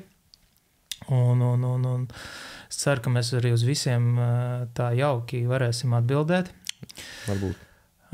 Tā, es uzreiz atvainošos, ja es nenosaucu pareizi jūsu lietotāju vārdu, jo šitais man vienmēr sagādā ļoti liels grūtības, bet pirmais jautājums ir no Mārtiņa apakšsvītra līnē ar 2 ētekā. Sorry, es nepareizi, bet ok. Tas Džeks pats ir baigais ceļotājs, un viņam ir vismaz ļoti foršas bildes. Toreiz ļoti labs fotogrāfs. Jautājums ir tāds, vai profesionāls fotogrāfs var būt tāds, kurš bildē ar crop sensoru kameru? Es neredzu iemeslu, kāpēc nē. Te jau kamera jau nenosaka tavu tādā ziņā vērtībai to, ko tu dari. Protams, ir atšķirība, ja tev vajag ja tev vajag tavas bildes uz tiem milzīgiem plakātiem, tad varbūt tur ir atšķirība, jo tev, vajag bišķīt asāk to bildi. Bet es nezinu, es arī citreiz, piemēram, ja man bija kamera jāved uz remontu, manējā tagadējā, tad es savējo pirmo paņēmu arī, lai fotografētu, un es teikšu tā, ka tur, protams, ja tu pietuvini, tu redz to atšķirību. Bet visādi citādi, ja tu māki uzvedot to bildi apstrādāt kārtīgi, tad tu pat citreiz nevar pateikt to atšķirību. Man liekas, ir tā, ka arī ar to printēšanu, tagad tām crop sensoru kamerām ir tur 40 pikseli, 50 pikseli, un jāatcerās to, ka viss, protams, atkarīgs no tā, ko tu kā bildē, Bet, piemēram, kaut kādi landscape fotogrāfi, man liekas, jāatcerās vienmēr, kad tās crop kameras, līdz ar to, ka viņām, brīžiem tās bildes ir pat asāks nekā full frame kamerām. Tas ir viens. Otra lieta, piemēram, ja tu esi landscape fotogrāfs, ceļotājs, kā piemēram šis džeks, kas uzdod, tas ir, tev iekonomējās svars, kas ir ļoti būtiska lieta. Jā. Kaut kad pirms pāris gadiem ir tāds, ja pareizi es atceros, Laila Kordī, tāds džeks ārzemju austrālietis, laikam viņš, es nezinu, kur viņš tagad ir, es neesmu viņam ļoti ilgi sekojis līdz, bet viņš bija pasaules ceļotājs. Viņam nebija māja, viņš vienkārši visu laiku ceļo pa pasauli un fočē, landscape reāli fotogrāfs. Un viņš visu laiku pildēja ar Nikonu, un viņš speciāli pārgāja uz Fujifilm, jo, priekš tā, ko viņš dara, viņš vienkārši, viņš bildē landscapes dažādām turisma firmām, privātiem kaut kādiem klientiem. Tā ir viņa dzīve, viņš to tikai arī dara. Un viņš pilnībā pārgāja, tāpēc, ka kvalitāte ir tikpat laba vai dažkārt pat labāk. Fujifilmam Dynamic Range, kas ir ļoti svarīgs tieši landscape bildēšanā, lai tas būtiski lieta. Un ņemot vērā to, ka viņš visu laiku ceļo, viņam tas svars ir ļoti būtisks. Līdz ar to tie visi stikli mazāki, bodī paši mazāki. Arī studijā cilvēkiem, kas strādā, saka, tie megapikseli ir tik lieli. Kādreiz varbūt tam bija kaut kāda atšķirība, 5 gadus atpakaļ, bet tāpat jau, tu jau arī ar to pašu crop sensoru, tā kā tu saki, tu vari uztaisīt gandrīz to pašu, ja tu tur netuvini 100 reizes klāt, tad tu redz to atšķirību, jā, bet varbūt vēl low light ir nedaudz kaut ko palīdz. Jā, tur ir kaut kāds, protams, ka nianses. Māk izmantot gaismu, tad nav jābūt, nebūtu problēmas. Jā, viss atkarīgs, man liekas, kā minēju, no tām vajadzībām, no tā, ko tu bildē, bet nekāds vispār problēmas. Ja es tikai arī fotografētu, tagad vai kaut kādā ceļojumā braukt un es nefilmētu, tad es arī ņemtu, iespējams, varbūt tikai to pašu Sony Alpha 6000, jo viņi ir bezmazliet 3 reizes vieglāk, jo viņiem mazais objektīvs ir pavisam. Vienīgais varbūt mīnus viņai labi, viņai baterija tik ilgi netur, un tas, kā es saku, ar viņu īsti neko beigas smuku neuzfilmēs. Bet tā bildēm pilnībā pietiek. Tieši tā. Tāpēc kamerai nav nozīmes. Jā, visu izšķir skills. Okay, nākamais jautājums. Mums te ir 2 jautājumi. Foto by Viki jautā. Kādu padomu jūs sniegtu sev laikā, kad tikko sākāt fotografēt? Tas ir tas, ko es tev teicu, ja varētu atgriezties apakaļ laikā. Tajā brīdī, kad... Ko tu sev teiktu? Es sev teiktu droši vien, kad pēc iespējas mazāk neteikt nē, iespējām, kas tev tiek dotas, jo es esmu, īstenībā palaidis vairākas lietas un visādas sadarbības garām, pa kurām es dažkārt aizdomājos, būtu bijis baigi forši, jā, tā. Un vienkārši maukt, neapstāties, darīt vairāk nekā es esmu darījis. Īstenībā es sev ieteiktu būt vēl aktīvākam nekā es biju, esmu. Jā, un būtu bijis citādāk. Ir forši, bet būtu bijis citādāk, jā. Es viņai tu varētu atgriezties laikā, tu gan jau sev teikt arī tad publicēt... Nopērts bitcoinu. Jā, arī. Bet publicēt 3 reizes biežāk, jo tad bija daudz labāks algoritmus. Tieši tā, un nopirkt bitcoinu. Ja es tagad biju patinis atpakaļ, kad es tieši kaut kad skatījos savas vecās bildes, es patinu atpakaļ, un man bija... saturs bija tiešām tā kā krietni švakāks nekā tagad, un bezmazai tas engagements bija 3 reizes lielāks. Jā. Un tu tā kā domā, bāc, ko es tagad daru nepareizi, ka man nesanāktu auditoriju dabūt. Bet, tur ir 101 faktors, ko tu nevar ietekmēt. Bet ko es jau teiktu...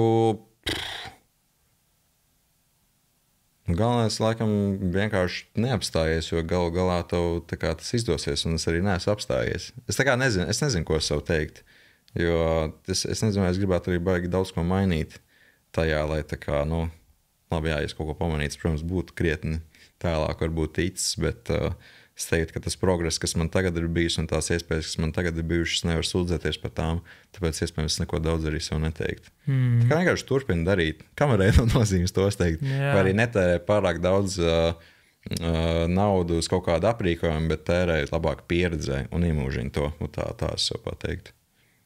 Baigi labi. Jā, pieredzēju. Nu, tā kā piedzīvojumos tās pieredzes, jā. Forši. Ok, vēl viens jautājums tieši tev. Kur tu, Kristapi, atrodi savu spēku celties tik agri no rītiem? Kaut ko droši vien mēs jau tur... Vasarā ir grūti, jo vasarā, ja tu gribi piecelties saulāk, to jācies kādās 3 naktī. Ziemā ir foršs, ziemā tu uz darbu brauc pa tums, to mums nav jāceļas. Bet, jā, kuras atrodas, nezinu, man ir tā, ka es vienkārši esmu daudz produktīvāks no rīta.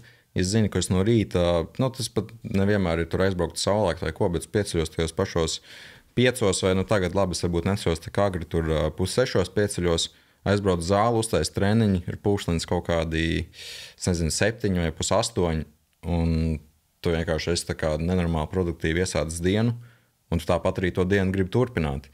Jo, man ir tā, ka, protams, katram ir savs ritms, bet man ir tā, ka vakaros, tu neesi baigi produktīvais kā radošais, jo man galva daudz labāk strādā, daudz brīvāk no rītiem. Man reāli no rīta, es esmu rīta cilvēks. Tieši tā.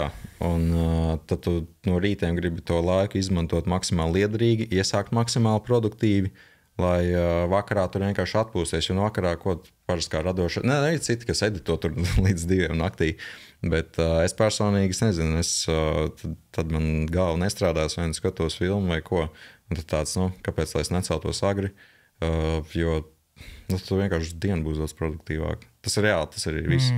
Tāpēc es ceļos tā kā agri.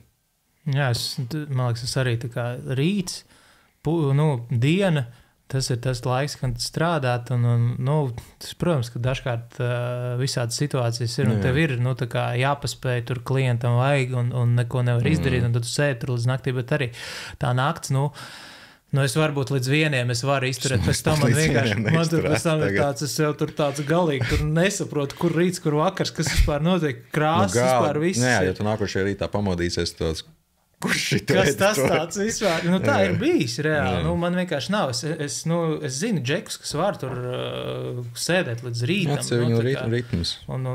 Tas ir ļoti individuāli. Kā mēs esam savu to ķermeni pieredinājuši, jo man liekas, gan jau, ka tas vakar cilvēks var sev arī, tu vari šiftot to savu. Tas ir grūti. Tas ir grūti, tas ir laikietilpīgi, un man liekas, jo vecāks tu paliec, jo grūtāk to ir izdarīt arī. Tāl arī, kāpēc no rītiem patīk celties, piemēram, jāatgriežamies pie tiem pašiem saulēktiem kafijām, un tad dažreiz ir, tu tiešām aizbrauc kaut kādu dabas vietu, un tur tas skats ir vienkārši, vienā no 20 reizēm ir vienkārši neaprakstāms. Un tajā brīdī, kas man arī iedvesmo nedaudz iet turien, ir tas, ka tajā brīdī neviena cita tev visticamāk nav apkārt, jo tā ir vasaras rīts. Un tu reāli esi vienīgais šeit un tagad. Un tu esi, man ir tā iespēja arī nodot, to saviem sekotājiem to skatu. Jā. Un es nezinu, kaut kas tajā visā tevi arī iedvesmo vairāk piecelties, jo, jā, tā ir tāda arī rituāls atkal. Ko tu tā vienkārši, tā nevar īsti aprakstīt, viņš ir jāpiedzīvo. Jā, tā celšanās, tur ir kaut kāda tā maģija. Es daudz esmu cēlies.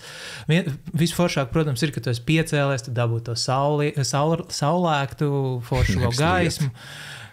Bet ir bijušas vairākas reizes, es atceros, kad es tos YouTube video filmēju, ka es vienkārši braucu uz saulēktu un vienreiz nav.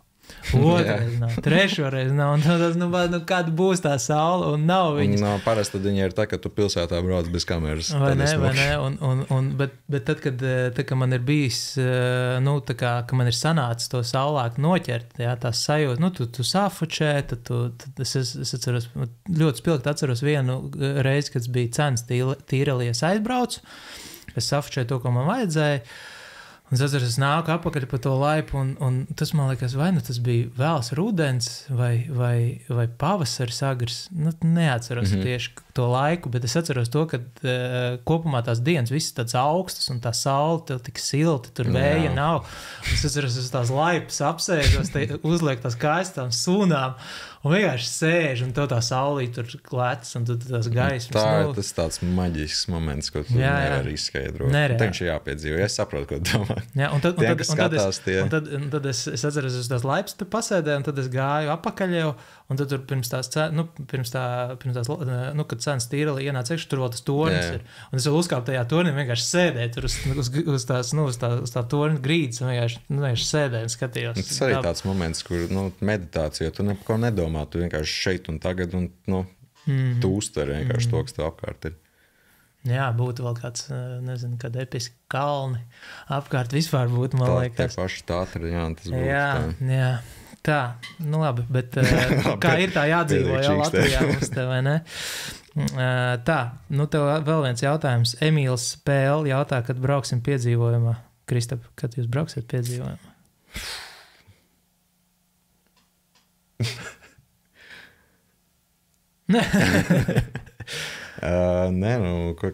Kā atkarīgs no piedzīvojuma, visu jau var noorganizēt. Jā. Kā vienmēr. Jārunā. Jā, viss tās iespējas ir vienas ziņas attālu. Tieši tā. Viena ēpasta, tas rakstējās. Jā. Ok. Next question. Rīga Rooftops jautā, ja ekspedīcijā pa Antarktīdu var ņemt līdzi tikai vienu objektīvu, kāds tas būtu? Šitais ir labs jautājums. Es tad, kad lasīju to jautājumu, es domāju, kurš būtu, skaidrs, man 99% man darbu ir 35 bildēts. Jā. Man liekas, neko citu, es nezinu, tas ir vienkārši tas, kas man visvairāk patīk. Man viņš ir pa platu. Atredzi, bet droši vien, kad uz šitādu te ekspedīciju es gribētu kaut ko, kas zūmējās. Kas zūmējas, un es arī biju domājis, man nekad nav bijis 70-200, bet man liekas, ka 70-200 būtu labs, jo tad, ja tev ir 24-70, ko es pārsvarā arī 99% tagad ikdienā izmantoju, tad viņš būtu bišķīt par platu, tam landscape'am milzīgajam. Ja tur, man liekas, vajag to, ka tu vari piezūmot, ja ceļš, ja tur ir kaut kādi dzīvnieki, tad man nav bijis, bet es teiktu 70-200. Kaut kāds tikko stikls Tamronam bija priekš Sony nesen, man liekas, tas range. Ir baigi labs. Milzīgs. Viņš bija tāds universāls, viņš bija, man liekas, vai nu 24, kaut kas 100 kaut kas, bet nevis 105, bet kā vairāk. 195, kaut kas tāds nebija. Kaut kāds bija nesen, un viņš bija gaišs, nebija liels. Man liekas, tādām kaut kādām ceļošanām, kur tev tu nezini, ko tev īsti vajadzēs.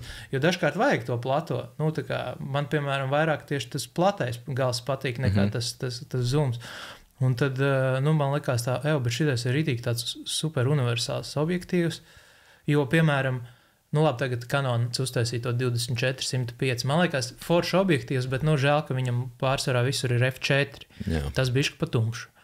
Ok, tur uz statīvu liek un tā, bet, reti gribās uz tā statīvu tur likt, tāpēc, jā, bet atkal tas Canonam tas 24-105, viņš milzīgs ritīgi. Atkal slikti, tā kā, Jā, tādas tik visu, protams, nevar gribēt, bet, jā, gribētos, man liekas, tādu, vajag tādu bišķi, kas ir bišķi plats, un viņu, lai tev tā universalitāte kaut kāda ir. Bet, ja nē, tad manā gadījumā 35. Es tad atgriežoties pie viena no iepriekšējiem jautājumiem par crop sensoriem. Es īstenībā tagad arī filmēju, man ir 24-70 f2.8. Un bieži vien jau īstenībā tā, ka man arī vajag, es arī uzlieku vienkārši to crop modu, lai man ir tuvāk tās pašas bildes vai video. Un es nezinu, tas jau droši vien ir baigā atšķirības starp... Es neesmu tik tehnisks. Teiksim, ja tu uzliec tam, viņa jau nav tāda pati kā tai mazajai kamerai. Tā kvalitāte viņa ir labāka, bet tāpatās tas ir krops. Jā. Un man ir, tā kā es tādu baigu atšķirību nemaz nejūtu tur. Redzēji, droši vien, kad ja tu uz liela ekrāna tur ar super izšķirtspēju atvērst, tad tu redzēsi to bišķi atšķirību, bet ņemot vērā to, ka tāpatās lielākā daļa viss tā satura paliek sociālos un tavā telefonā, vai arī tu viņu, principā, skaties kaut kādās mazākos ekrānos, tad tam baigi nav. Atkal jau kāds tas tavs pielietojums tam visam. Jā, man liekas, piemēram, crop kamera 40 megapikseli, tu jau vari tur iekropot ritīgi daudz. Atkal mīnus baigi lielie faili, jo viņi droši vien, ka ir lieli, tur uzreiz auzas viss tāds ar šito labi. Ceru, ka mēs atbildējām uz tavu jautājumu par tiem objektīviem. Tā, Reinis Auziņš jautā, kas ir tavs šī brīža lielākais izaicinājums?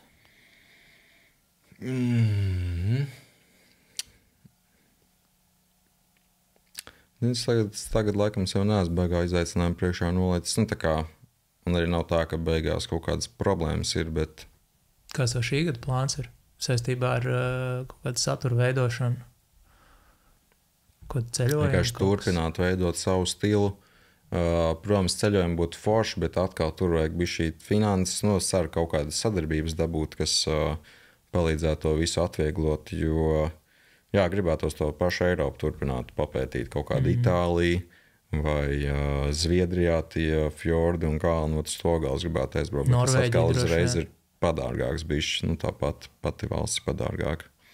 Bet, nu, vēl viens tāds točn mērķis ir Islanda. Bet tas nebūs šogad. Tam vēl jāpakrāja naudiņu. Nu, neko, tur vienkārši sapērsties griķus, rīsus un brauc ar roltoniem. 10 kg soma var tikai būt. Nē, labi, arī smagāk paņemt čemodānā salikt. Nu jā. Ja divi tā brauc, tad uz diviem. Man jau nesen īstenībā piedāvāja, bet, zinu, nesen mašīnu nopirku, un tad tur jānomaksā viss cits, un nesanāks vienkārši tik daudz šogad ceļot. Īslanda gribētu, bet nezinu, kā jūs to Īslandu darīju. Nu, tā kā es nezinu, kā tev man, piemēram, uz Īslandu aizbrauc, gribās ne tikai tur, kur visi turisti brauc, bet kaut ko bišķi ar kaut kādu, varbūt vietējo džeku. Paņem mašīnu un brauc prom. Nu jā, bet ar vietējo jābrauc. Nu jā, jo tad tur apmaldītos viņam. Nu jā, un tu jau nezini, kas tur, zini, kā vietējais, tomēr zini kaut kāds nianses, tur droši vien tā daba tāda, kas neparedzam ļoti brīžiem. Un tad, tur daba jārespektē. Vai ne? Labi. Kas bija jautājums? Kāds ir tavs šī brīža lielākais izaicinājums? Es tik daudz runājām, bet neatbildēju.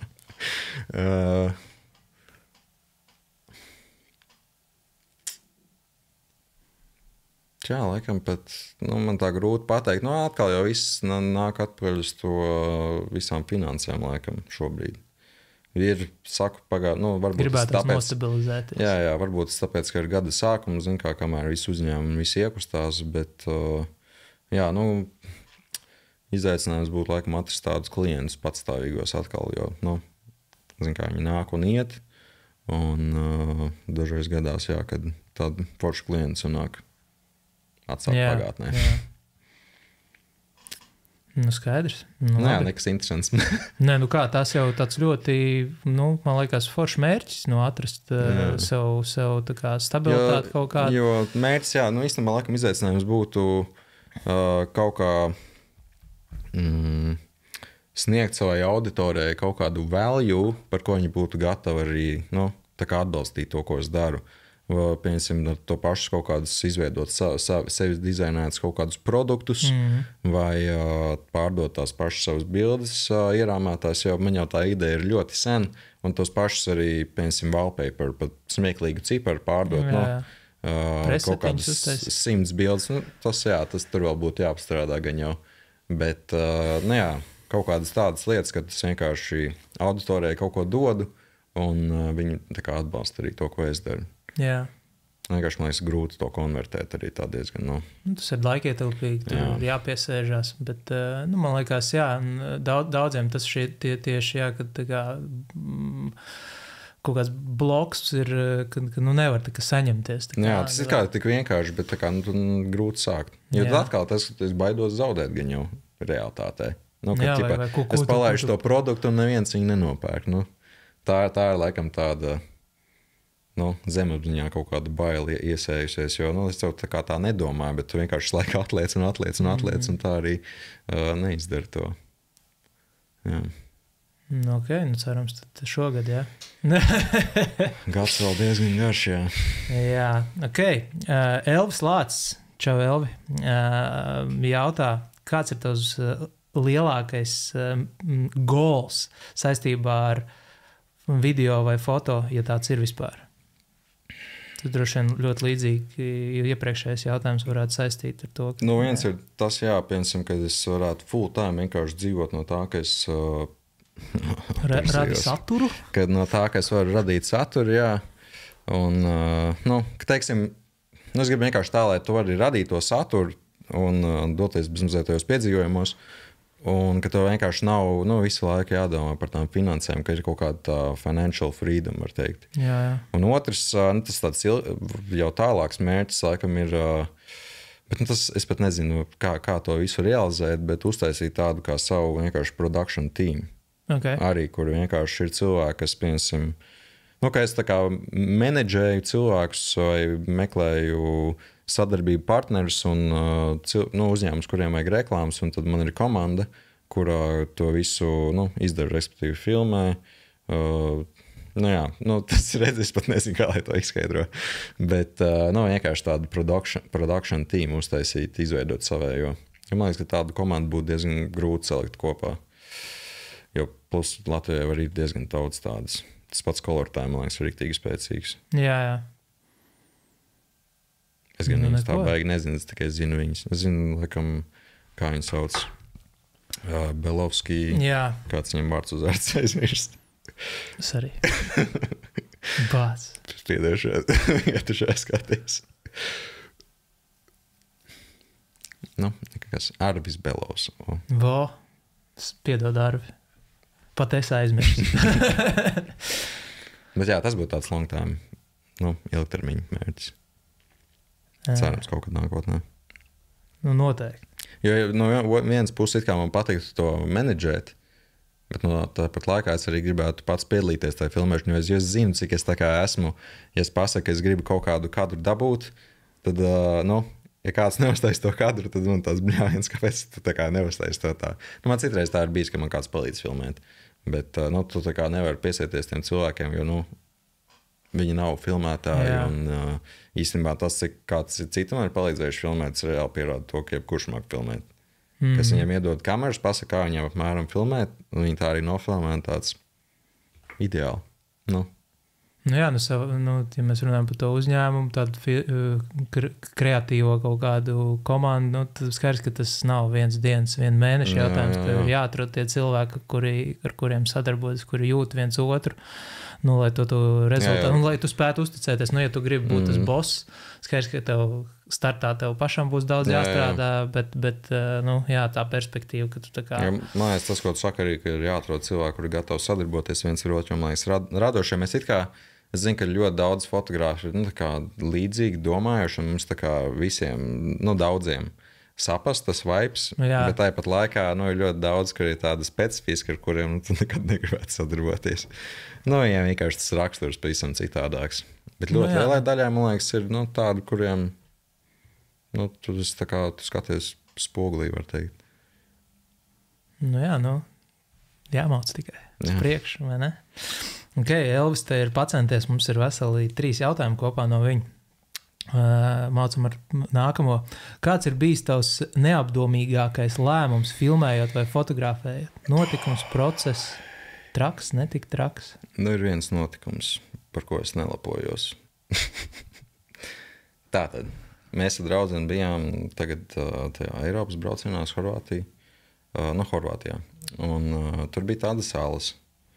Un bija doma, jāņem kamera, paņem vēl 24-70 objektīvu un 16-35. Un to sākumā nes draudzeni, tā kā rokā vienkārši. Un tad mēs ejam tā jālā, un tur izrādās, tur nemaz nevar filmēt, tur var tikai fotografēt. Tā viņi tur sākumā nolasīja to instrukciju. Un labi, tad mēs tur staigājam. Es vienā brīdī tā kā paņemu no draudzenes to objektīvu, jo man likās, ka viņi tur staipīs, tā kā, lai viņi var arī kaut ko uzfučēt vai ko, lai nav visu laiku rokā jāatrod objektīvs.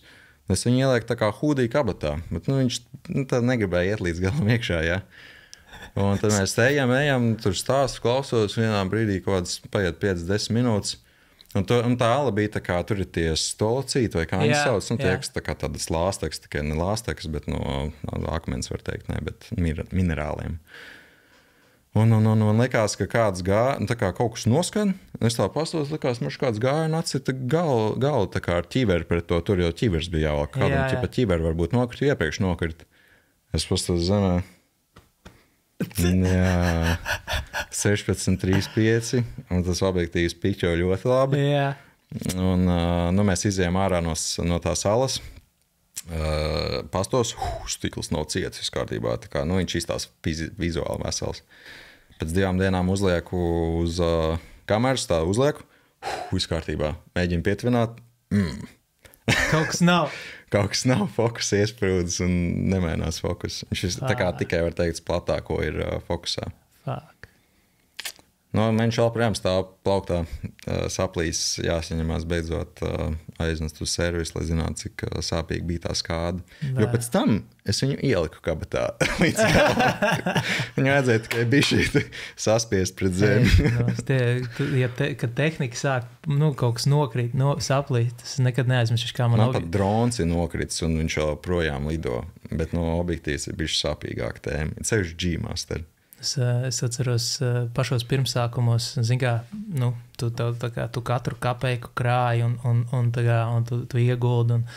Un es atceros, man, nu, tie pirmie stīkli, protams, nav nekādi tur spīdošie. Tajā laikā ļoti daudzi tie ekstrēmie sporta veidi fotogrāfi, nu, kas bija mums tā Latvijā, daudzi ar fišāju fočēju. Un skaidrs, ka tas fišājs tur fiksēts, nevis fiksēts, bet manuāla fokus, nekas tur tā kā. Bet tas mērķis, nu, ritīgi gribējās to platleņķi, un tajā laikā bija tāds Sigma 10-20, un es atceros, es ļoti ilgi viņam krāju, un es tā kā nopērku to stiklu, un es neatceros, vai jaunu, vai lietot. Man liekas, ka lietot, bet, nu, es viņu nopirku mazlietotu, bet viņš, nu, izskatījās, ka vienkārši pāris reizes uzlikts, tikai uz kameras bija. Mēs ar džekiem aizbraucam tūrē uz Cēsī. Man kājās skriturslides, nikās mugurā, nu, tā kā mugursom, tur kaut kādas mantas, un tad man bija tāda mazā tāda fotosoma, nu, kas ir, zini, pār plecam, bet man viņas tā, nu, tā kā rokās. Un man tās skriturslides kājās, es tur, nu, mēs no vienas spota, es atceros uz otru, tur braucam, un es kāpju pa tādu kalnu lejā, nu, tā kā sāniski šitā te, un kaut kā aizlieku kāju, un man, nu, es tā kā paslīdu, tā kā nokrītu un nevar saprast, nu, es tā kā pieceļos, nu, it kā viss kārtībā, tagad nokāpjam pa to kalnu lejā, man tā kā, nu, es biju tas, kurš filmēja to tūri, un es tagad atveru to fotosomu vaļā, un es velku ārā, un tas objektīvs vienkārši uz pusēm pārlos, jo tajā brīdī, kad es krītu, es acīm redzot to somu, vienkārši, nu, tā arī kā sita, tā sita. Un tas bija, bet nu, viņš bija pārlūzis, bet viņš nebija tā, ka viņš bija pilnīgi atdalījies, nu, tā kā no tā body, bet, nu, puse bija reāli, tā kā viņu varēja tā pavērt vaļā šitā te, tā kā. Un bet es atceros, ka es vēl nākošajā dienā filmēju ar viņu, es viņu tā kā piespiedu klāt, turēju, un man bija vēl kaut kādi pāris kadri. Bet, nu jā, un, nu, patās kaut kad es kokā droni ieliku un kāju vien nolaudzu, tā kā, nu, labi, tur 100 eiro remonts, bet vienmēr šitais te nepatīkam, tas ir kaut kas nokrīt. Nē, it kā viņš arī ielidot tai kokā, man arī tagad viņš nolidoja zemē, un, nu, viņam tagad slēg horizonas šķības, viņam kaut kāds gļuks tomēr ir pēc tam cietākām avārijām. Jo bija tā, ka es lidoju, viņš sāka kūliņot pats no sevis gaisā, un tad viņš apmeta sev otrādi un vienkārši reāli ar ātrumu ietriecās zemē. Nu, es mums paveicās, ka viņš netrāpīja pa asfaltu, tas bija 2 metrus uz sānu, un tur viņš būtu vienkārši izšķīdis. Tā kā, jā. Ar tiem droniem vienmēr, tas katra reize ir tāds stresa pārņems, tas process vienkārši, nu, tā kā tā lidošana. Vējš un kaut kādās šaurās vietās starp kokiem kaut kur, jā, vai ne? No, tā ir tā ar tiem neapdomīgajiem momentiem, kad tā kā nepats, es toreiz arī, nu, es to somu nesu tajās rokās, nu, es nebiju iedomājis, ka es tagad kritīšu, un tā kā, nu, bet... Nu, pēc tam, kā es uzņēmu, pusdienu gārs tā vēl, kas nebija. Jā, vai ne? Vienkārši sēdi ar akmeni, sēdi tāds brāns, kāpēc paņēma no viņas tā bija. Nu, labi, cerams, ka salabos tev beigās, un būs viss forši. Vēl viens jautājums no Elvi. Kāda ir tev mīļākā kafija? Melna kafija pie dabas, jā. Vienkārši melna kafija. Reizēm es daru arī pieni ar pārāk agrs, ja tu jūti, ka tev pārāk daudz enerģija tajā momentā būs. Nu, zini, kā citreiz tu jūti, ka vienkārši nevajag. Tu nefasto? Ne. Uzreiz piecels, uzreiz kapā. Desmais. Nē, es no rīta parasti, nu labi, jā, ja es braucu saulāk, tad man nav laika kaut ko apēst, bet parasti no rīta vienkārši kaut banānu vai putriņu ātri uzvāru un mieži. Bet, jā. Labi. Vienkārši melna kafija, tāda stipra, garšīga melna kafija. No moks kāniņš tāda rītīgāka iedod mizā. Es atceros, kāpēc es nedzeru, es vienreiz kaut kad sākumā, kad es sāku ar to kafiju tur ņemties, es pārdzēros ritīgi to moku. Man ir mokas kandiņa joprojām tā tur. Es nezinu, kā es viņu nesadzēries. Un es tā kā, kā viņa jau ritīgi stipra tajā mokas kandiņā, un es viņu acīm redzot, es viņu uztaisīju ļoti stipru, un ļoti daudz es viņu izdzēru tajā, un man vienkārši tik, tā panika sākās tik traka, kad es nezinu, man vienkārši tā kaut kā galvā tā trauma, un es vienkārši vairāk nedzeru. Labi, man arī vienkārši tā filtra kafija, tā kā caur filtrētā man vienkārši labāk iet pie sirds. Viņa tāda maigāka, laikam, jā? Viņa maigāka, jā. Man redz, atkal, man tās garšas ir ļoti svarīgas. Es jau tāds baigi... Tu jau strādāji kafiju. Jā, un es nevaru iedzert, tā kā kaut kādu kreiso kafiju. Man ir tā kā, es labāk tam nedzeru. Nekā, un tad es vienmēr, kad es kaut kur braucu, man vienmēr ir līdzi samalt. Bet man nepatīk ar roku malt, tad es tā kā vienkārši samalu. Tu vari izmantot manu metodu, neredzēju jau. Jā, tā bija labi. Tāpēc es tev uzrakstīju labs ar urbi.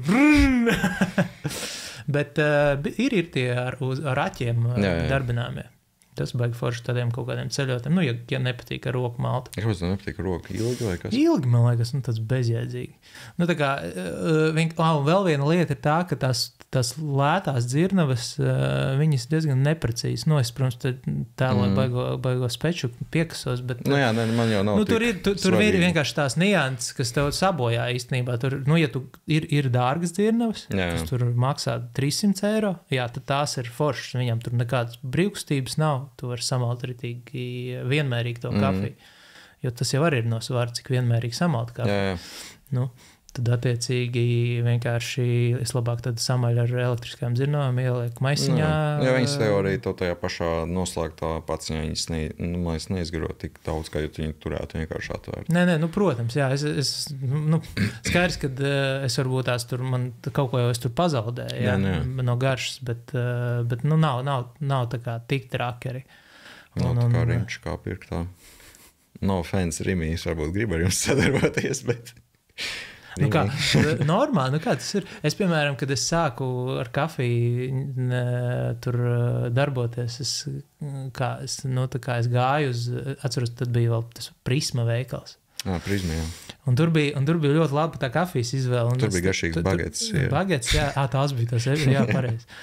Bet tur bija tāds milzīgs plauts ar kafijām, un es atceros, kā es garšoju. Es vienkārši katru reizi gāju, ņēmu nākamo, tā kā viena, otra, trešā, jo tas bija pašā sākumā, kad es vēl nestrādāju kafijas grauzdātavā.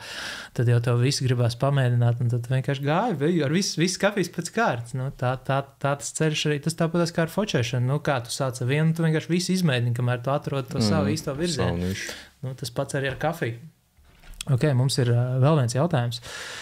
Nikso Fotos jautā, kā savām fotogrāfiem atrast apstrādes mūdu? Kāpēc savām fotogrāfiem es izvēlējies tieši tādu?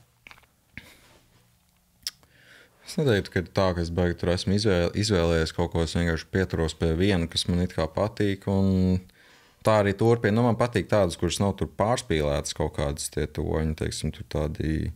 Zinu, kā kādreiz modē bija tie tīli un oranži, kāds, protams, tādas vēl projām lieto arī nav jau problēma, ja tu sāc ar to, bet man kaut kāda, es zinu, kādreiz īstenībā es laikam biju nolādējis kaut kādus presetus, tad es viņus tur gadiem ejot bez mazā esmu mainījis, un tagad man ir kaut kādi tie pāris, ko es, ikdienā izmantoju. Viens ir, piemēram, droniem, otrs tur ir kamerai, kāds tur ir tam ziepju traukam, jo tam man arī ir atsevišķi profils. Un, tas vienkārši laikam ejot atrod to savu stilu. Un nav nekāds, var teikt, shame, ja tu paņem nopērci sākumā un tu vienkārši maini to preset, ko tu esi iegādājies. Vai arī ir citi arī pa brīvu, ko tu vispār var būt labi. Tā kā tas vienkārši laikam ejot progresējot, attīstījies līdz kaut kam, kas man patīk. Jā, man personīgi, es nezinu, man ir tā, ka man nav savu presetu. Tas arī nav mans. Es nevienu presetu, man liekas, pats neesmu uztaisījis. Es esmu eksperimentējis, tur bīdījis, tur visu, ko man nekad tas rezultāts nav paticis. Es vienmēr esmu atradis kaut kādu presetu, ko es izmantoju kā bāzi, es viņu uzlieku. Un tad es viņu tur pielāgoju, jo skaidrs ir tas, ka visi preseti nestrādās visām bildēm. Protams, tas ir tas stulbākais, ne stulbākais, bet daudz vienkārši to nesaprot. Ja viņiem liekas tāds kādu presetu lieto, tad viņiem pārdošu, viņi uzliek, viņiem tāds, bet man viņš nestrādā. Nu jā, tas tāpēc, ka tev ir white balance, tev ir temperature, kāds tev tur viss bija saregulēts, un tas ir atkarīgs no kameras, no kāda gaisma ārā. Gaisma, jā, nu tur ir 100 faktori. Jā. Un, jā, tāpēc tas jautājums tāds. Vienkārši, darot to arī nonāc pie tā, tas tā ir tā atbilde, jā. Un tas tāpat kā, tu saki, tā kā, man jau arī tas nav mans presets. Es viņu kādreiz nolādējis, viņu 100 reizes esmu pārveidojis, un tagad vienkārši tā kā pieturos pie tā viena, var teikt, pārsvarā. Un, ja tas nav tā kā mans, kā tu arī saki, man arī nav mans presets. Bet atkal no otras puses, ja mēs tā ļoti, ļoti filozofējam, tad jau rezultātā, tas ir tavs presets, jo tu viņu esi modificējis un izveidojis pa savam. Un katru reizi tu viņu tāpat pielāgoji, jo, Jā, un es varu garantēt, visi tie džeki, kas pārdotos presets, ir vienkārši paņēmuši kādu citu presetu, viņu modificējuši kaut kādām konkrētām bildēm un pārdod vienkārši tālāk. Viņi modificējuši tām bildēm, kuras ir tajā piemērā. Tas ir lielākais fotogrāfu skams, par ko neviens nerunā. Mēs šeit atklājam. Uztaisīt presetu jau var. Protams, ka var. Tu atkal tas, ka cilvēkiem vienkārši būs vilšanās, kad viņi nopirks un viņi sapratīs, ka viņš nestrādā tā, kā viņi grib, lai viņš strādā. Jā. Ok. Pēdējais jautājums. Viva Queen for myself. Cerams, es pareizi pateicu. Es klausījos pareizi. Cik ilgā ātrā posmā rīkoties ar dronu vadīšanu vai gāja kādus kursus? Kursos nesu gājis. Tev tiesības ir? Ko? Kas tas tā? Viss atmaskot. Nelegālais. Es jau lidoju tikai mežā. Labi. Bet, ar dronu es sāku pa bišķiem vienkārši tā kā labi, ja vispār kaut kādas YouTube video paskatījos, kā viņus lidināt. Un, es pat nezinu, es jau neesmu kāds baigais drona pilots, arī tāds baigi labais, man liekas, lai es varētu tur baigi plātīties ar tiem saviem drona kadriem, bet lidošana, pa lielam es pirmo reizi vienkārši pacēlu dronu, sapratu, kurš taustiņš kam nozīmē, un tā arī tu katru nedēļas nogalē vienkārši aizbrauc vēlreiz kaut kur palidināties, un laiku pa laikam tu iemācies tās pāris foršās kustības. It kā jau tiem jauniem droniem, viņiem ir foršas arī iebūvētās tās, kustības, ka viņš rotē apkārt vai kā, bet es viņu varbūt vienreiz vai divreiz esmu lietojis. Nekad to video neesmu tā kā publicējis, nekur, jo, man liekas, ka no tādiem nav jēga. Tas ir tad, ja tu gribi tīri. Ja tu neesi tāds radošais, tad to tu vari izmantot, jā. Tad tu vari smukus kadrus dabūt tur ceļojumos vai kā. Bet ja tu esi radošais, tad tev tāpat kā arī citu ir labāk iemācīties visu manuāli darīt. Un tās savas kustības kaut kādā mērā izveidot. Ir daudz pamācības, īsie video, kur parāda, kāds ir tas iznākums un kā tu taustiņus lieto. Un tas, man liekas, labs veids, kā mācīties. Bet jā, cik ātri iemācījos, vēl projām mācos. Tā kā nevar īsti teikt, ka... Droši vien, ja sāc, ja ir vēlme sākt ar to dronu lidot, tad forša vieta, man liekas, ir kaut kāds lauks, kaut kādu lauku atrast. Jā, es atceros, man liekas, pirmo reizi es dronu pacēlu Grīziņkalnā no savu mājas pagalmu. Rītīgi augstu uzlidoju, tajā laikā, man liekas, vēl nebija nekāda tur baigie ierobežojumi. Es augstu uzlidoju, vienkārši, lai netraucē neviens kaut kas, un tad es apmēram, kā tu saki, iemācījos tās kustības, kas tur ir kaut kur jāspiež.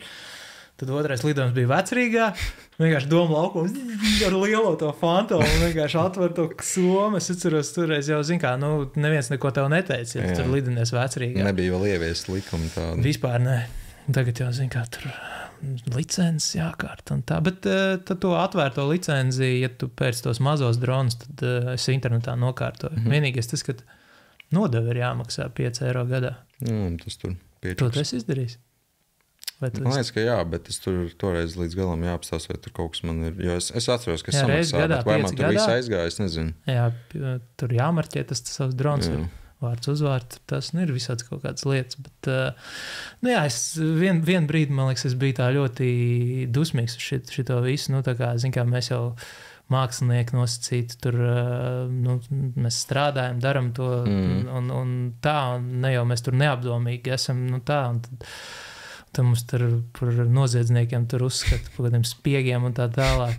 iemet. Ne, ja tu netur lidot, tad jā. Nu, jā, kaut kādām militāriem objektiem. Nē, nu labi, skaidrs, tur kaut kādā galīgi jau sviestā nevajadzēja. Tev bija kādreiz sods, man liekas, bija es biju video, uz menteni man aizved. Es iemet man tajā tur bulkvāģi mentu aizmugurē, tagad noziedznieki. Nē, pie televīzijas torņa. Nu, tur nevar 50 metrus attālumā, tur vajag Tur bija tā, tajā laikā, kad man paņēma pie dziesmas, bija nevienā kartē man nerādīja, ka ir sarkanā zona, un es jau tur biju lidojis vairākas reizes. Bet tas nebija kaut kādos noteikumos vienkārši rakstīts? Pēc tam jau es to uzzināju, ka tā ir kaut kāds strateģisks kaut kāds objekts, bet, nu, labi, tur bija problēma tā, kad man bija viens mākslas projekts, kur bija jāfilmē vizualizācijas, un tie pasūtītāji gribēja, lai es tā kā ļoti lēnām, nu, un diezgan tuvu tam tornim tā kā lidoju, nu, tā kā rotēju viņam tur apkārt, un diezgan ilgi vienkārši es to darīju. Jo iepriekš, kad es biju lidojis, nu kā es uzlidoju, es atceros vlogus kaut kādus filmēju, uzlidoju, palidoju tur kaut kur un ātri nosēdies un viss, nu tā kā.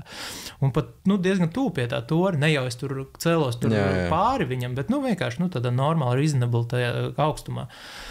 Un tad man nekas, nu, tā kā nebija, neviens man tur neskrēja pakaļ, bet te mēs, zin kā, ar mašīnu piebraucām turpat uz ceļa, stāv, nu, un tad, nu, tur bija jauzes. Jā, tas uzreiz apsardz jau. Nu, ļoti nepatīkams tas process vienkārši, un tas nevajadzīgs. Jā, nebija būtu zinājis, tad to nebūtu darījis. Jā, tur 4 stundas Gogoļielā nosēdēt iecirknī ir jauki. Bet tagad, man liekas, tur arī ir zīme droši vien, ka nevar celt. Nu, protams, jā. Daudz, kur ir zīmes, un tās kartas arī ir palikušas diezgan tādas, nu, parocīgas, un ieraksti vienkārši adresi, augstumu, kurā tu pacelsies, viņš tev uzreiz izmet kaut kāds ierobežojums, kas tajā zonā ir, un tu uzreiz var saprast, nu, tā kā ieraksti savu dronu svaru, viņš pēc tā uzreiz tev parāda, nu, tā kā. Tāpēc es arī viens no iemesliem, kāpēc es nopirku to mazo... Tev mini? Jā, trešais.